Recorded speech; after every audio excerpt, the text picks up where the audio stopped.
Hello' guys, আজি বহুত গৰম, ৰ'দ বহুত টানকৈ দিছে, থাকিব পৰা নাই। দিনটো নেমু জুচে খাই আছোঁ আৰু উপায় নাই। আৰু যেতিয়াই মই নেমু জুচ খাওঁ, আমাৰ গাহৰি বাইদেউকো অকণমান দিওঁ। এতিয়াও তাৰ খাব মন গৈছে বোলে, মোক ছিগনেল দিছে। আৰু এয়া আমাৰ হাঁহকেইটা আহি গ'ল নহয় মোক দেখি পিনি। সিহঁতে মানে কি ক'বা আৰু দৌৰি ফুৰি। আৰু এয়া আমাৰ গাহৰিৰ কাৰণে নেমু চেপি আছোঁ। নেমুটো দি ভাত অকণমান দিলে মানে তেতিয়া পূৰা তাৰ আৰু পানী খাব মন যায় চাগে। পানী অকণমান দি দিলোঁ বেছিকৈ, খাই আছে আৰু বেচেৰি। ইমান গৰম সহ্য কৰিব আৰু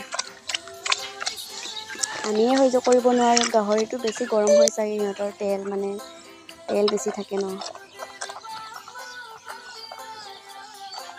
চাওকচোন, গোটেই পানীখিনি খাই পেলালে। আৰু তাৰো মানে নেমু চেপি দিলেহে এনেকৈ খায়, কিন্তু সুদা পানী দিলে নাখায় আকৌ।